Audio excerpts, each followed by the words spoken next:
We get yet another Dexter slash Sons of Anarchy crossover as we welcome Billy Brown to the show as Detective Mike Anderson. Welcome back, guys, to Fog Entertainment, here to review Dexter Season 6, Episode 3. We've got a new detective in town. We've got a new, or should I say an old felon in town. But instead of him collecting blood, he is collecting teeth. But just like he told Dexter, you know, we may collect different things. It may be different trophies, but we're still the same kind of sick fucks. You wouldn't want that tooth fairy coming to your pillow after you put your teeth under it as a kid, that's for sure. Decrepit old man. But you know what? You can keep your dollar. I don't know.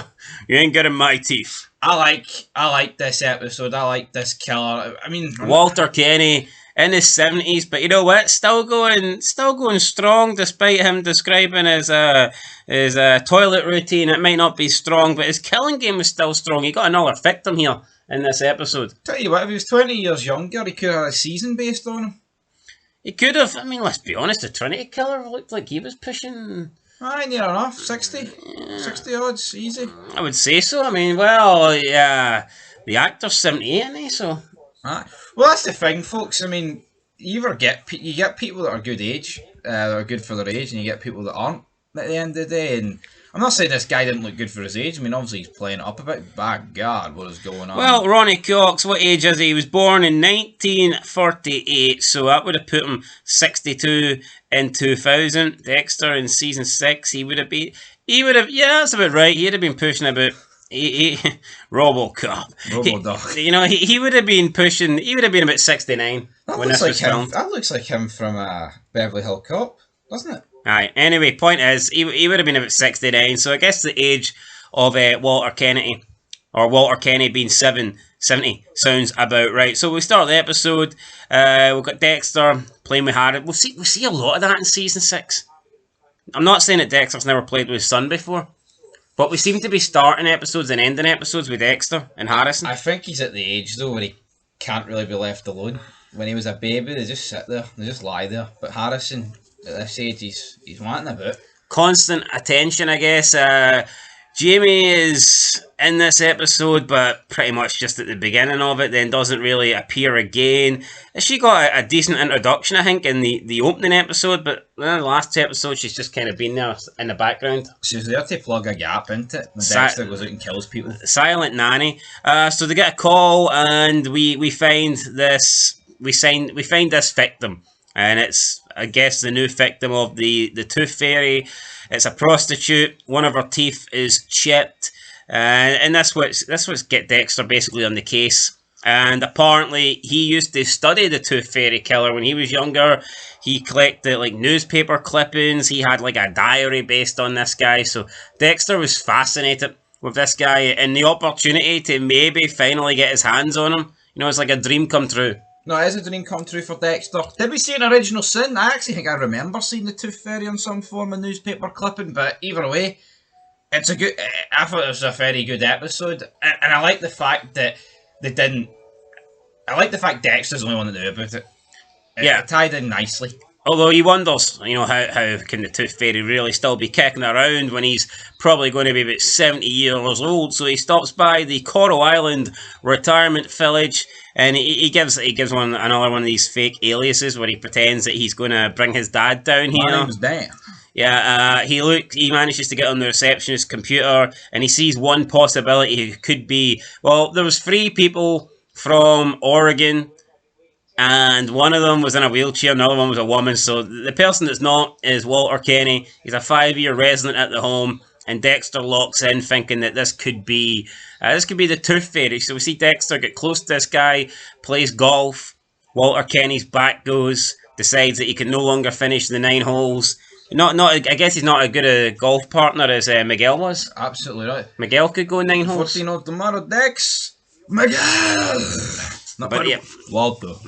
Walter Kenny. Walter. He gave up probably after a couple of strokes, and he says that his back's gone, and he asked Dexter to run him some errands the next day.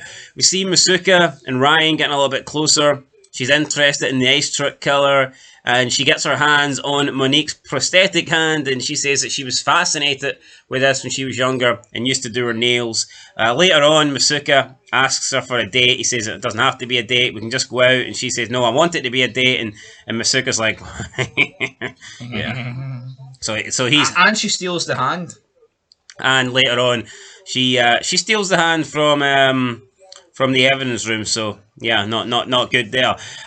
We find out the person that Travis kidnapped is called Nathan, and he wants a confession. He wants him to apologize. He keeps him like chained up, and I guess it's in some sort of old church or something along those lines. He says that Nathan must be pure to proceed. Don't think Nathan really knows what's happening here. But yeah, Travis says that you must repent, you must be forgiven before we can carry on. Thoughts on Travis and Gellar? I mean, it was weird. It kind of reminds you, it was like the way he's tied up with it was kind of like similar like to Saw to a degree, and then a horse just fucking flew out of nowhere, man. I was like, what the hell's going on there? But again, is this guy set up to fail? What if Travis and Big Gellar deemed this guy that here he actually is? He is forgiving. He is repentant. I mean, everything's removed from him. The God has forgiven him. Or is there no way to win? It looks like there's no way to win. Yeah, Dexter visits Brother Sam. He gets his car. They have a wee interaction. Brother Sam invites him to come to a baptism for Nick, and he says, "Oh, bring Harrison along." So yeah, I think Dexter has better ways to spend his Sunday. But maybe like killing people. But maybe he'll go and he'll see if Brother Sam really has changed. So I mean, Dexter, he'll never turn down an opportunity to fet someone. So. Absolutely not. And Nick, at the age of like what 25, getting baptised, never too old, I guess. No, we then see Dexter show up at Kenny's room the next day at 9 AM. Kenny opens the door and he's in his tighty whities. His Walter Whiteys. Yeah, but a bit of a unfamiliar sight that you don't really want to see in the morning. Dexter drives him around, picks up his prescription. Then Kenny asks him to pick up some beer and porno mags, which Dexter reluctantly does. And then he drops him off at a storage unit, where Kenny says, "That's it, kid. I can get the bus for here. Fuck off." Fuck off, Aaron. No, like, it's like, Dexter's a bit naive. He does this all for this guy. Doesn't ask for any money, and then we later find out that, look Dexter up, the registration plate. Yeah, so Dexter then, when Kenny leaves, goes into his storage room and he finds the teeth. He finds like a box of teeth, and he realises that this is the Tooth Fairy killer. Later, Kenny is at a bus stop. He says that he's been lost. He doesn't know where he is. He asks Dexter to come and pick him up. And Dexter's just... everything's falling into place. Dexter can't believe it. He's like, this guy's asking me to come drive him around. I don't need to create an excuse to bump into him again. He's coming to get me to take him home when I was planning on taking him out tonight anyway. So it's like...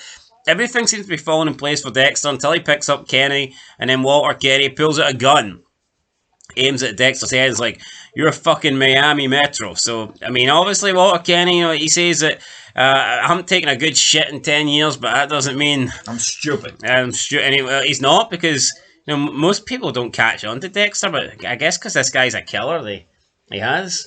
Yeah, and also the whole run the plate thing, I mean, that's a smart manoeuvre, isn't it? Look at, I mean, Trinity never ran Dexter's plates. I can't recall if Dexter rocked up in his own car, but that's another amateur manoeuvre. I suppose you could argue Kel Butler just seems like a guy needing help, but then again, maybe Walter Kenny, I don't know. Dexter then crashes the car and the airbags go off. This gives him the upper hand. He gets Kenny secured in the recliner, and Dexter is about to kill him, and Kenny reveals that the whole dumping the body thing outside the detective's house. He says that was just a mistake, that he was drunk one night and it wasn't like some sort of rub it in the face, you can't catch me. It was just like an amateur mistake, and Dexter's disappointed because he used to look up to this guy. No, he did look up to this guy, and now it's out the window. But again, he asked this guy, he was speaking in his monologue about, is this what it's like? Is this the future? But it's like this guy was getting away with it in his 70s, and no one had a clue, and he was just drinking, playing golf all day. I mean, is that no good for a serial killer to make it that long? Yeah, Dexter's looking at it as if, is this the life I'm going to have? Is this what all you've got? But I mean, if you're a serial killer and you make it to your 70 with being undetected, then I think you've done pretty well.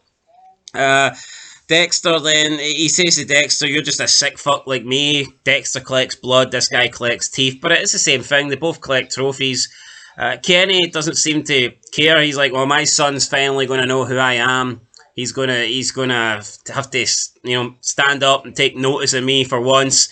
And then Dexter decides, you know what? He's not going to give him the treatment where he kills him and reveals who he is. He decides that he's just going to suffocate him, and Kenny goes out, suffocated, just like the old people that die at the the old home, the old home all the time. So but I guess, was it ever going to come out that this guy was the Tooth Fairy killer if Dexter just killed him the normal way? Probably not. Yeah, I don't know what. Did the guy think Dexter was going to kill him and then bring him into the station? I guess he could have left the evidence of all his teeth and shit like that. True.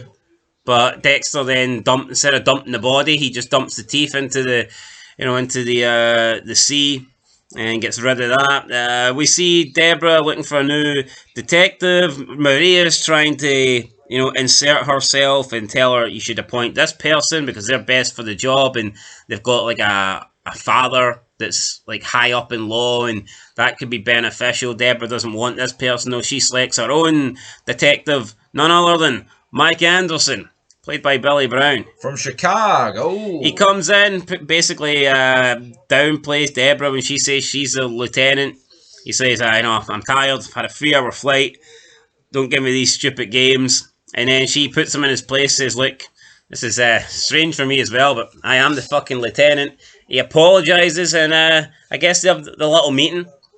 So, yeah, Mike Anderson. We don't see much of him, but I'm sure we'll see more as things go on. Not off to the greatest start in Miami. No, we get Quinn, who's basically sleeping around in this episode, not taking the break very well. He believes that Debra basically pushed him away because she wanted to be lieutenant, which is not really true, but at the same time, I think that was probably the end of their relationship, because she wouldn't be able to have that job if they were officially dating anyway. So yeah, no, absolutely, that is a key point.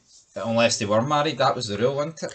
Believe so. So yeah, pretty much that put an end to any possible relationship, and we finally end with the jogger who was captured earlier. He's like cut up into pieces, and we have like a makeshift, I don't know, it's like 4 horses. We see her trotting down a busy street, and we've got like each rider is got body parts formed from like Nathan and a mannequin, so he's like cut them up, and he's got like an arm on one, a leg on another, the head on one. Very strange. 4 horses just trotting down a busy street with some guy mutilated on. How would you even begin to set this up? Must have been a pain in the ass. Aye, it fucking would have been. I don't think it's worth the rituals of this whole cult ass shit that's going on, but good episode. Yeah, I liked Walter Kenny. He was a good wee bad villain. I think the downside of some of these Dexter villains is that the majority of them only are in one episode. I think it would be good if like the good ones got multiple episodes. True, but I think Dexter does a very good job, the show, of showcasing one episode villains. Like, it feels like its own mini movie. Yeah, no, I think it does a good job while still continuing the main story. It doesn't feel like Supernatural, where every episode's like a standalone. I think it does a good job of giving mini villains their own little episode while still continuing with the overall story of the season. Yes. Anyway, episode 3. No, absolutely. You can't just do 12 episodes of Dexter against the main, because then it gets a wee bit old. Yeah, so episode 3, season 6, Smokey and the Bandit. What rating are you giving this one? I'll give a 7 out of 10 for Smokey and the Bandit. I'm going to give this one an 8. I'm going to get a 7.5. I liked Walter Kenny. I liked him too. I think he's one of the better villains, mini villains that we've had. Absolutely, and also Batista and Quinn's wee beef was kind of funny. Aye, Quinn saying to Batista, yeah, you're a pushover, you're too good of a guy, and he calls him Mrs. LaGuerta, and Quinn, and Batista doesn't really like it, but he lets him away with it, maybe proving Quinn's point that he is a pushover. I walk alone.